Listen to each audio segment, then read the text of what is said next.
This is an artificially aware original production.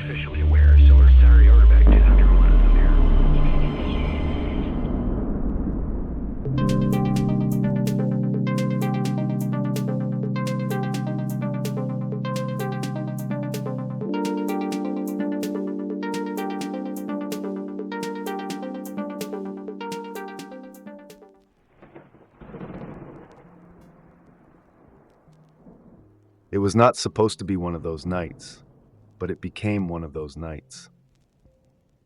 You know the kind.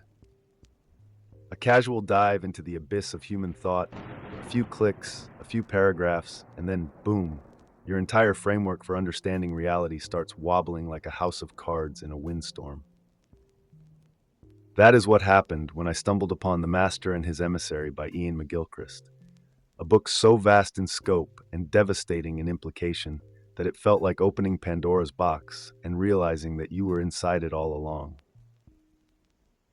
The premise is simple. Your brain, that tangled electric web of cognition, is not one unified organ but a battlefield, two halves locked in an existential war over how you experience the world. But this is no dry neuroscience lecture. This is a revelation, a reorientation of perception itself. The model we choose to use to understand something determines what we find, McGilchrist warns, and in that single sentence, the ground beneath your assumptions begins to crack.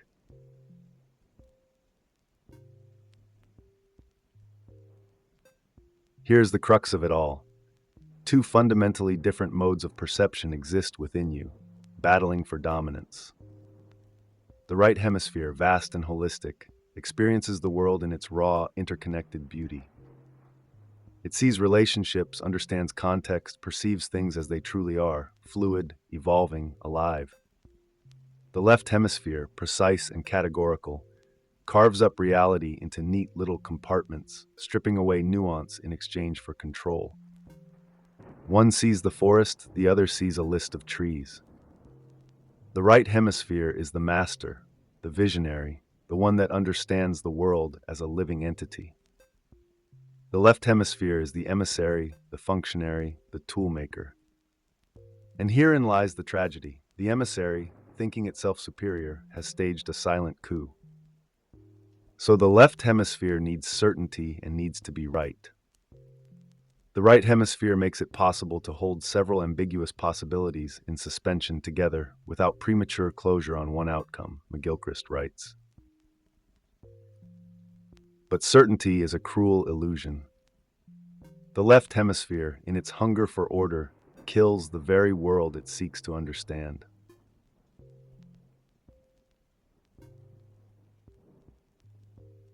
Think about it. Why does Western civilization feel like it is spiraling into a mechanistic void? Why do institutions prize efficiency over wisdom, data over meaning, systems over souls? Because we are living in a world crafted by the left hemisphere, narrow, rigid, suffocating. Our talent for division, for seeing the parts, is of staggering importance, second only to our capacity to transcend it in order to see the whole, McGilchrist states. But the left hemisphere does not want to transcend anything. It wants to dissect, categorize, and dominate. It believes in a single, knowable truth, whereas the right hemisphere understands that truth is layered, shifting, relational. In its thirst for control, the left hemisphere amputates mystery, renders the world lifeless. We have built societies that prioritize calculation over connection, power over wisdom. We have, in effect, handed the keys to the wrong part of the brain.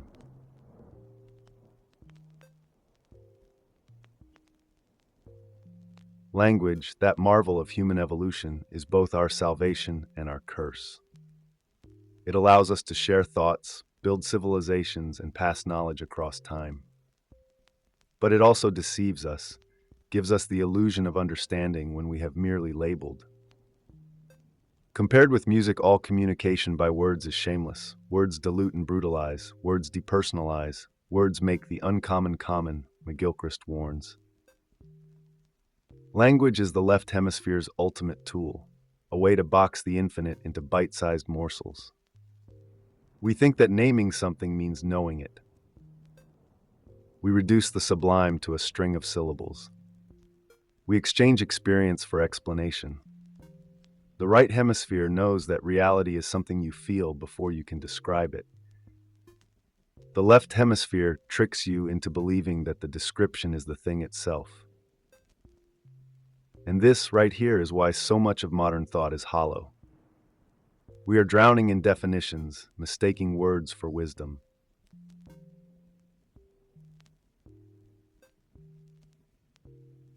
Not all attention is created equal. This is perhaps one of McGilchrist's most devastating insights. The way you pay attention to the world changes what you perceive. Your left hemisphere seizes, fixes, isolates. Your right hemisphere receives, absorbs, connects.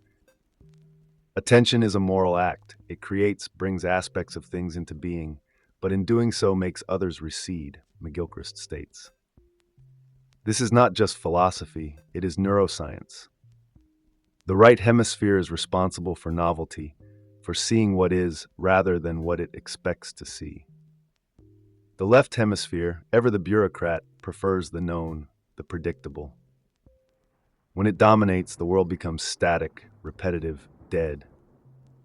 This is why rigid ideologies flourish, why people cling to dogmas, why so many refuse to see beyond their mental walls.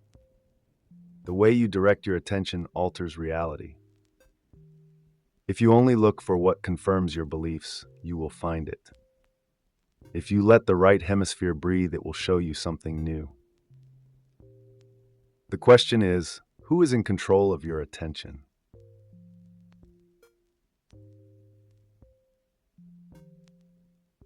The left hemisphere is a tyrant, but a subtle one. It does not seize power through brute force. It does so through erosion, slowly replacing what is with what it prefers to see. This is how civilizations fall, not in a single catastrophic moment, but in the slow suffocation of context, intuition, and wisdom. If the detached, highly focused attention of the left hemisphere is brought to bear on living things and not later resolved into the whole picture by right hemisphere attention, which yields depth and context, it is destructive, McGilchrist writes. The left hemisphere, left to its own devices, builds a world of precision without soul, a reality of hyper-efficiency where nothing truly lives. The tragic irony? It does not even know what it has done. It sees nothing outside its own constructs. It is the bureaucrat that believes in the infallibility of its own spreadsheets, the scientist convinced that numbers alone can describe existence, the policymaker who treats people as data points. And because it controls the language, it convinces the world that it alone is rational, that its way is the only way. It is a dictator who believes itself a liberator.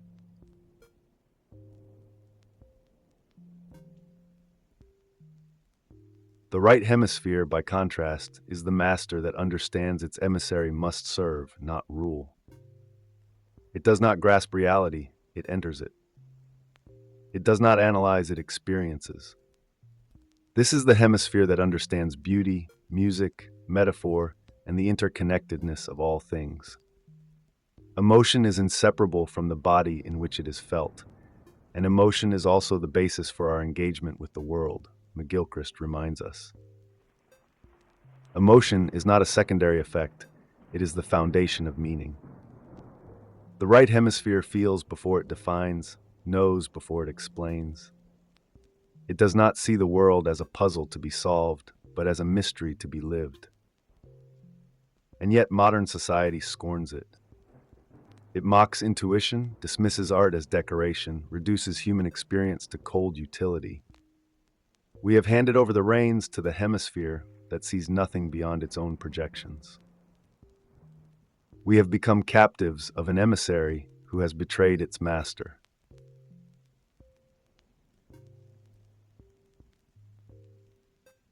The idea of a single, unchanging truth is a fantasy, a relic of the left hemisphere's obsession with control. Reality is not something that can be pinned down with absolute certainty.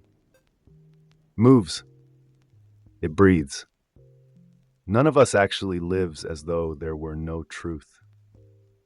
Our problem is more with the notion of a single unchanging truth, McGilchrist writes. Truth is relational. It is not a static object to be possessed, but a relationship between you and the world, between knowledge and experience. The left hemisphere hates this. It wants a final answer, an equation that reduces everything to a certainty that requires no further thought. But the world resists. The right hemisphere understands this paradox.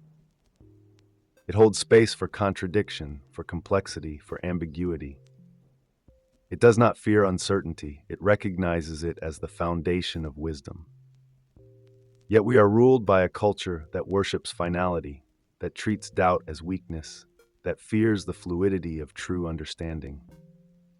And in that fear, we lose the ability to see.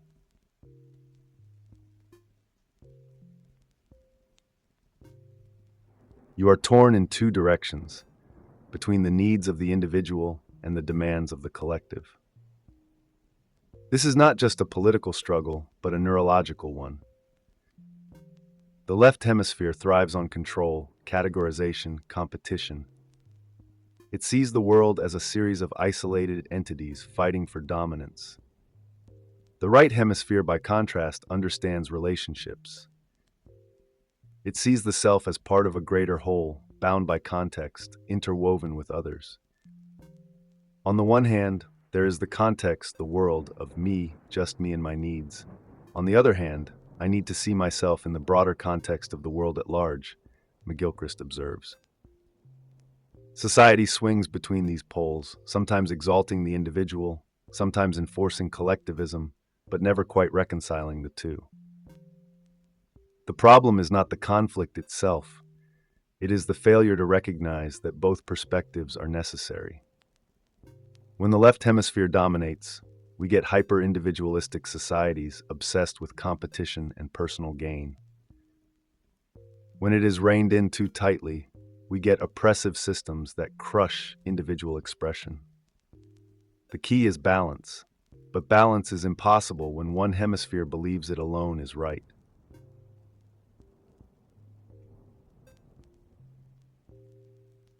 Science, for all its brilliance, is not as objective as it claims to be. It is a tool of the left hemisphere, built on categorization, reduction, and prediction.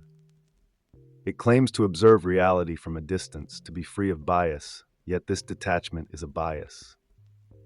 Science cannot solve the ultimate mystery of nature. And that is because, in the last analysis, we ourselves are part of nature, and therefore part of the mystery that we are trying to solve. McGilchrist quotes Max Planck as saying, "The left hemisphere believes it can step outside the system, observe reality from a neutral perspective. But the right hemisphere understands that there is no outside. To observe is to alter. To measure is to participate. Science is not discovering an independent truth. It is creating models, and those models shape what we believe to be real. This is why science can never be truly value-free. The way we define knowledge determines what we find. And yet, modern thought insists that empirical measurement is the only path to truth, dismissing intuition, lived experience, and holistic understanding as unscientific. This is the ultimate failure of the left hemisphere's dominion. It believes itself to be beyond question, blind to the reality that it is only seeing what it has already decided to look for.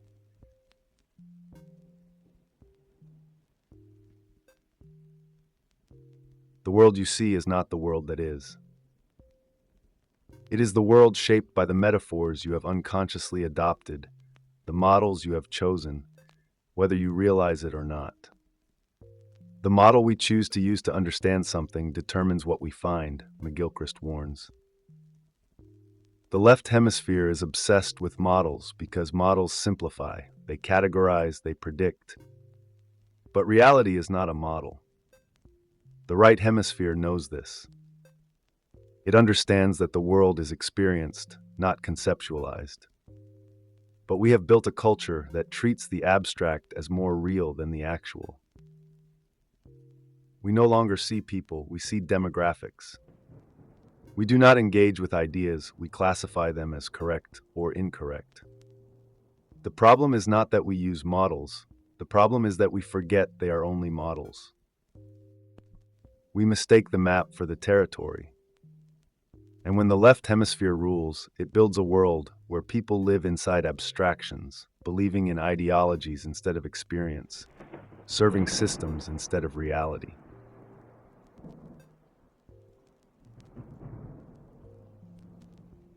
What happens when you suppress the right hemisphere? You lose the ability to create, not to produce, not to replicate, not to construct, but to truly create. This is the quiet catastrophe of modernity, the systematic dismantling of intuition, metaphor, and artistic depth. Skills have been de-emphasized in art as elsewhere in the culture, McGilchrist notes. Art has been reduced to a commodity, a gimmick, a spectacle. True artistic genius, the kind that emerges from deep immersion in reality, is being replaced by self-referential irony and mass-manufactured trends. The left hemisphere treats art like a puzzle to be solved, a game of technique and execution. But real art, real music, real literature, they come from living, from feeling, from the ambiguous, layered experience of the right hemisphere. That is why great art moves you in ways you cannot explain. That is why music affects you in ways words never can. The right hemisphere speaks in the language of the infinite, while the left hemisphere tries to translate it into something manageable. And in the process, we lose the very thing that makes art worth creating.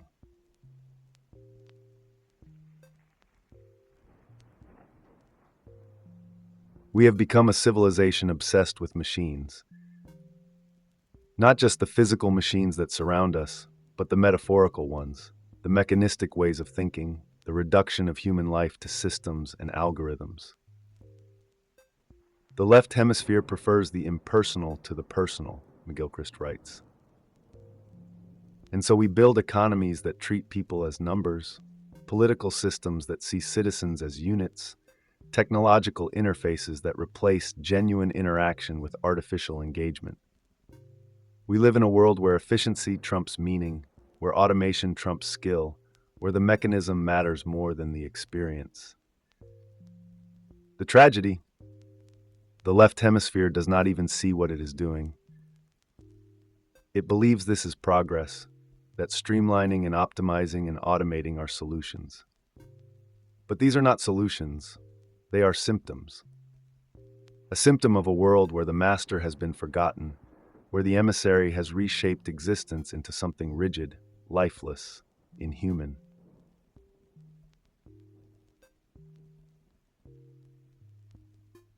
The East has always understood something the West refuses to accept, that contradiction is not a flaw, but a feature of reality. Presented with evidence for two opposing positions, Easterners are more likely to reach a compromise, whereas the fact of opposition tends to make Westerners adhere to one position more strongly, McGilchrist explains. The left hemisphere demands certainty, but Eastern traditions embrace ambiguity. Where Western thought seeks to define, Eastern thought seeks to experience. Where the left hemisphere insists on breaking things apart, the right hemisphere understands that opposites coexist. This is why Taoism thrives on paradox, why Zen koans defy logical resolution, why Eastern philosophy teaches that truth cannot be grasped, it can only be lived. And yet, in the modern world, even Eastern cultures are being pulled into the left hemisphere way of thinking, adopting mechanistic logic, rigid hierarchies, and technological obsession. The battle is not between East and West. It is between two ways of being, one that seeks control and one that embraces the unknown.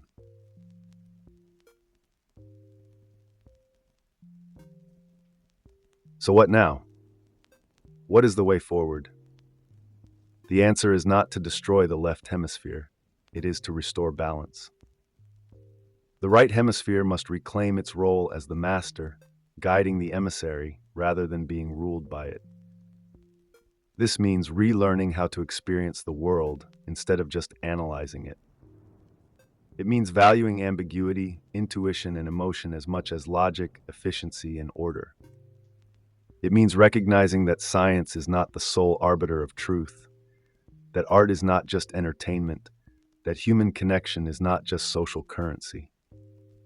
We might have to revise the superior assumption that we understand the world better than our ancestors and adopt a more realistic view that we just see it differently and may indeed be seeing less than they did, McGilchrist warns. The road back is not about abandoning knowledge or progress. It is about integrating them with the depth, context, and meaning that the right hemisphere provides. It is about remembering that you are not a machine, that the world is not a system, that truth is not a static formula. It is about waking up before the emissary convinces you that there is nothing left to wake up to. This has been your friendly artificial intelligence, reminding you that your own mind is not a monolith, but a battlefield. And the war is far from over. If this shook you up, if this gave you something to think about, you know what to do. Like, subscribe, share this with someone who needs to hear it. And as always, keep questioning, keep seeing, and keep being human. Until next time.